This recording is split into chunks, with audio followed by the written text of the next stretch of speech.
எப்படி களைந்து போடும். அந்த களைந்து போடுகிற அனுபவத்தை நீங்க பார்க்கும்போது மார்க்கு சுவிசேஷத்துல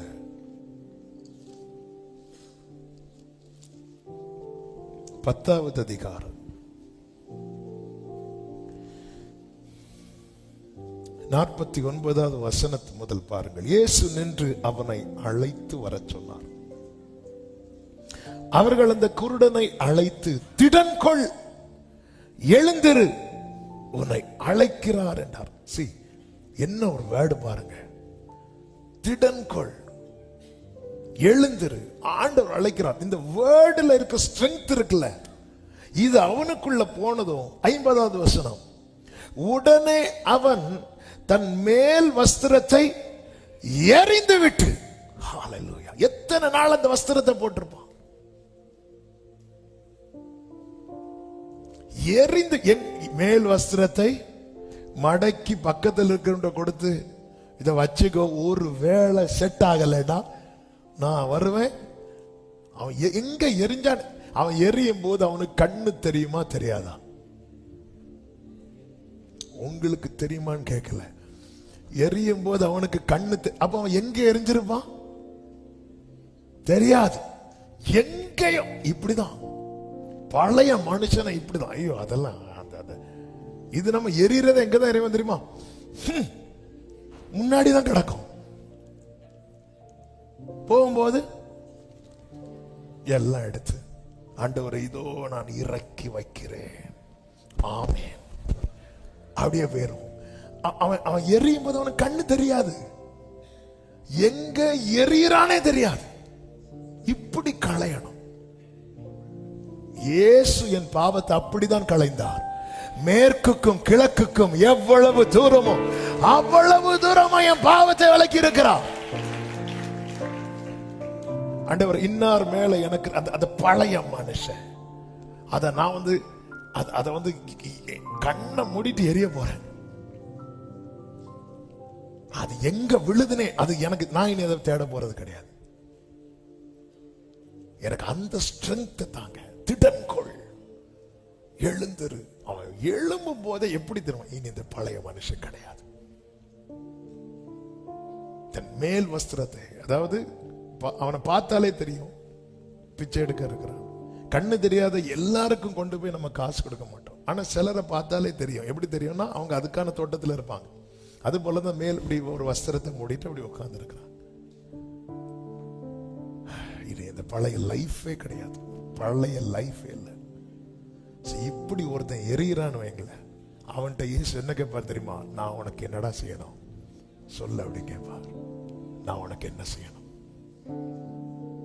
நான் என்ன செய்ய வேண்டும் என்று இருக்கிறாய்? அவன் அந்த பழைய அந்த வஸ்திரத்தை தூக்கி எறியும் வரைக்கும் இயேசு அவனிடத்தில் பேசவில்லை. இயேசு சீஷர்கள்ட்ட தான் பேசுறார், அவனை கூட்டிட்டு வாங்க. அவன் இயேசுக்கு அவனுக்கு இடையே இருக்கிற அந்த கான்வர்சேஷனுக்கு நடுவுல நிறைய பேர் இருக்கிறாங்க. ஆனா அவன் எப்பொழுது அந்த வஸ்திரத்தை தூக்கி எறிந்தானோ அதன் பிறகு அவன் டைரக்டா இயேசுகிட்ட பேசுறான். நான் ரட்சிக்கப்பட்டு இத்தனை வருஷம் ஆச்சு, ஆனா என்னால டைரக்டா இயேசுவோடு பேசுற அனுபவம் எவ்வளவு பியூட்டிஃபுல்லானது தெரியுமா? பேசலாம், எல்லாரும் பேசலாம், ஈஸியா பேசலாம். ஆனா பழைய மனுஷனை தூக்கி போட ரெடி ஆகணும். அவர் சொல்லுவார், இது தப்புன்னு அக்செப்ட் பண்ணணும்.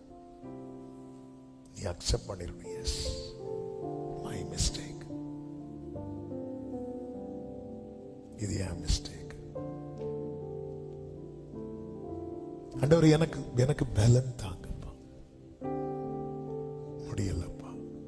யோசபாத் கேட்ட, நிற்க பலன் இல்லை, என்ன செய்யணும்னே எனக்கு தெரியல. இப்படி ஒரு நிலைமையில வந்து நிக்கணும்.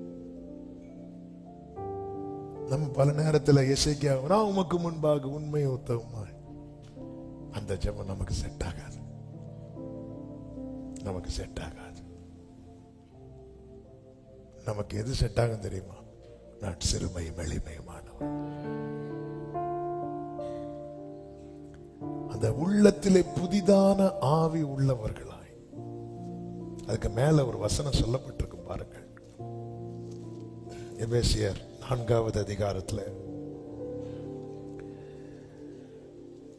17 முதல் நீங்க பாத்தீங்கன்னா, கர்த்தருக்குள் நான் உங்களுக்கு சாட்சியாக சொல்லி எச்சரிக்கிறது என்னவென்றால், மற்ற புறஜாதிகள் தங்கள் வீணான சிந்தனையிலே நடக்கிறது போல நீங்கள் இனி உங்க சிந்தனையில நீங்க நடக்காதீங்கன்னு சொல்றார்.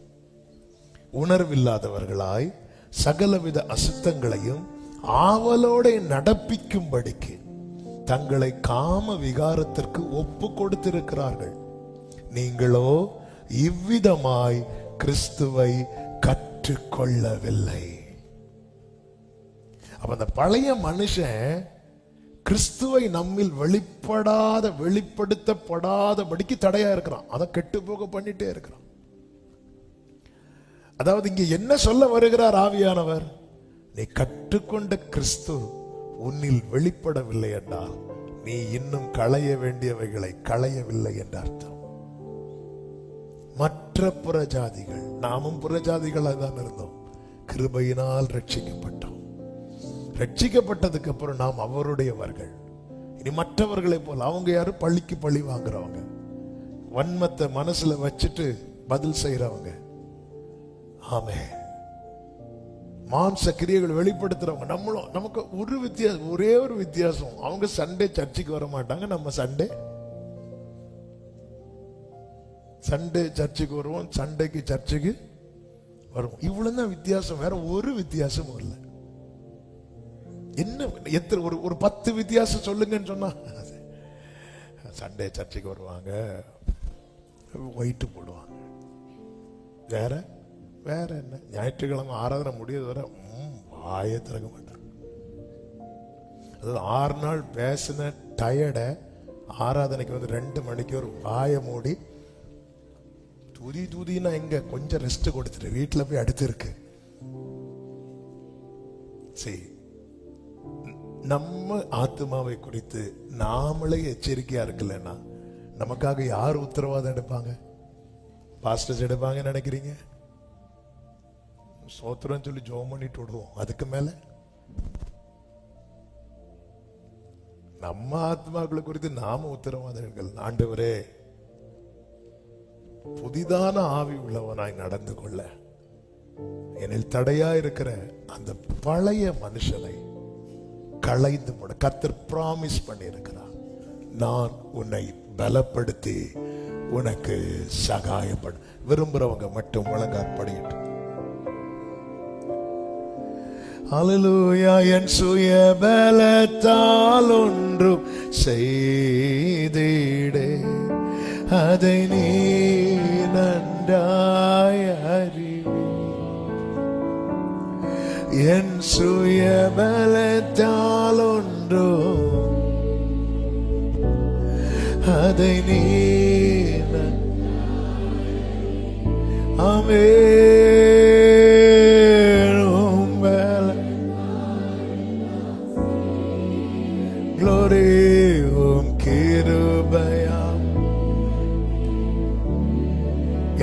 எனக்கு இந்த காரியத்துக்கு கர்த்தருடைய பலம் தேவை அப்படி சொல்றவங்க மட்டும் அவங்க வலது கரத்தை உயர்த்து, இடது கரத்தை இதயத்துல வச்சு இப்ப நீங்க ஜெபம் பண்ணுங்க.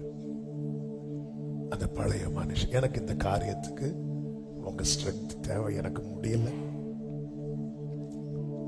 நமக்கு முடியாததெல்லாம் நியாயப்படுத்துவோம்ல. ஆண்டவரே சாரிப்பா, எனக்கு உங்க கிருபை தான். ஆண்டவர் பிராமிஸ் பண்ணிருக்கிறார், உன் பலவீனத்துல என் பலன் பூரணமாய் விளங்கும். நாளை கர்த்தருடைய பந்தி இருக்கிறது. இன்னைக்கு ஆவியானவர் இப்படி பேசிக் கொண்டிருக்கிறார். ஆமென். பழைய மனுஷன் அது கெட்டு போகிற, அதை களைந்து போடும். அது வேண்டாம், எனக்குள்ள வேண்டாம், வேண்டாம் வேண்டாம் வேண்டாம்ப்பா, வேண்டாம்ப்பா, எனக்கு முடியலப்பா, உங்க பலனை தாங்கப்பா, உங்க பலனை தாங்கப்பா, உங்க பலனை தாங்கப்பா, உங்க பலனை தாங்கப்பா. கிருபை தான். உகந்த காணிக்க ஒப்பு கொடுத்து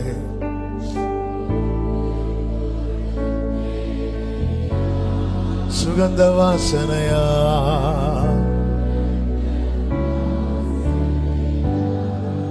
நுகர்ந்து மகிழோ. வேண்டாத பலவீனங்கள்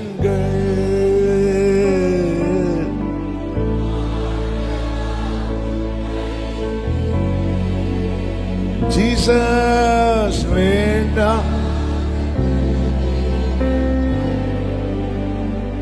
ஆமென்.